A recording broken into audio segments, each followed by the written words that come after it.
Whether it's the water quality of the region's rivers and lakes or the amount of rainfall that fell in your backyard, there is a wide variety of data available at your fingertips. Today, we're talking about data. We learn how and why it's collected, the benefits of this information, and how you can access it right from your home. This is the Water Matters Podcast. You're watching the Water Matters Podcast, brought to you by the Southwest Florida Water Management District. We answer your most popular questions about the work we do and the services we offer, including new projects, springs protection, water conservation efforts, and more. Learn about the many ways we serve the community and protect your water resources. Welcome to this episode of the Water Matters Podcast. I'm your host, Michelle Sager, and today I'm joined by Robin Spidell, a professional geologist who works in our Data Collection Bureau. He's the perfect guest today because Robin collects and evaluates all types of data here at the district. Welcome, Robin. Thank you for having me. So, Robin, tell us a little bit about your job and what you do here at the district. Well, Michelle, as you mentioned, I'm the professional geologist for the Water Quality Monitoring Program here at the district. And what I do is I oversee our groundwater and springs monitoring networks. And explain why the district collects this data and the benefits of collecting it. Well, there are multiple uses for the data that the district internally uses, but we also use it for the purpose of public curiosity, as well as schools, municipalities, and universities.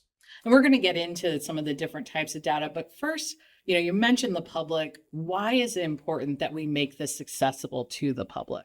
Well, for one, we want to be transparent with our data. And it's also important because this data is collected using taxpayer dollars. So there's all kinds of data that we collect.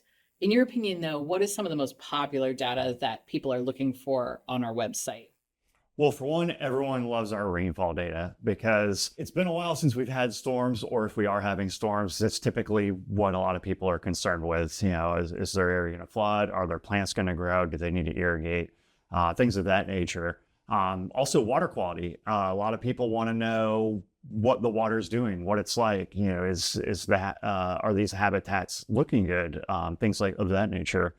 We also have our water levels. Is there enough water in these systems for them to accurately work? You mentioned water quality. Talk about that a little bit and exactly what kind of information is available. So we collect water quality for both surface water and groundwater systems. That would be your lakes, rivers, streams, estuaries, as well as your aquifers and springs. What we actually collect out there is we're looking for long-term regional trends of these systems. So what we're seeing is we look at mostly ions, nutrients, and metals for our groundwater and spring systems. And then when you get to the surface water, we throw in things like chlorophyll and like total organic carbon. And this is all available for people to look at? Yes, all this information is available on what we refer to as our environmental data portal. It's a map viewer where the public can go in and they can actually use filters to kind of narrow down their search, as well as zoom into areas that they're interested in and see all the data that are collected and available. And beyond making it available to the public, it's also used by our staff here at the district, correct? Correct. It's used in modeling efforts, operating structures, water supply projects. It's also used in permitting data or to issue permits. So let's backtrack to the weather information, the rainfall, the river flow information that you talked about, because like you said, that's really popular information with people. Especially considering the hurricane season we had last year, the wet summer we had last year. How detailed does that information get with people? Can I find something in my community or is it more regional? So we actually have about a little over 170 rainfall gauges throughout the district that we monitor. As well as there's additional data that go into things like the hydrologic conditions report that is presented to our governing board every month as well, that is also accessible to the public online. And is that daily, weekly? Yes, we pride ourselves on our extensive period record that we have for these data collection sites. Now, for somebody who loves data and wants to take a deeper dive, there's the environmental data portal. Kind of walk us through that and how that works and what you can find through that. So the environmental data portal is very unique, where it storehouses all of our data in one single map viewer.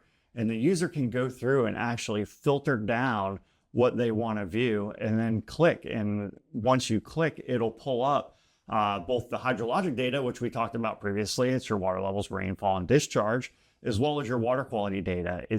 Will create a graph, or you can view it in a table format, as well as download it if you so choose. It's great that there's so much information out there that people can kind of go look for themselves and see what's happening in our waterways. So besides the data portal, are there any other sections that you would recommend people check out?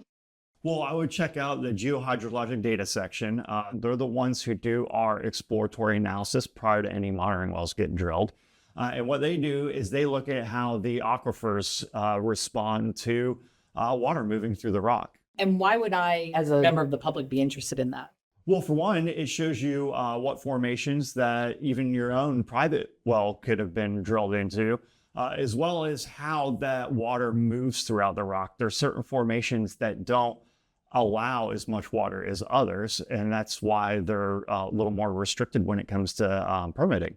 That's really interesting, because I don't think necessarily people always think about the rock and the land when it comes to water, but that is a key part of this process. Yep, it sure is. And with how the water reacts with the rock and land, and the quality of the water that each rock formation has, really helps narrow down where you as a public consumer would want to put a well for your own use, because that's very important of when you turn on your tap, what's going to come out of it if you're not on a municipal water supply. So let's talk about the GIS and map section, because there's some really cool maps on our site and some really interesting imagery. Can you walk us through what we might see there? So going through that section, there's multiple map viewers that our mapping and GIS section has created. And these are interactive viewers that are very public friendly and user friendly to begin with. You can go through, and it has information such as well construction permits or environmental resource permits that are in your area. There's elevation data. And yes, as you mentioned, there is some imagery in there as well. That's really interesting. Of course, I can't let you leave today until you tell us your favorite data to look at on our website. Well, I'm a little biased being the water quality geologist for the district, so I would say it's going to pertain a little bit more to water quality. But I think the data that kind of tugs at the heartstrings the most is our springs data. That's where I got my feet wet at the district, and that's where in the 41 years that I've lived in the state of Florida that I really hunkered down and loved thoroughly. And the data paints a picture of how these systems are really doing. And that's the reason why it would be my favorite. Wow, that was a lot of great information today, Robin. Thank you so much for joining us. And if you want any of the information that we talked about today, visit watermatters.org/data. This is the Water Matters Podcast.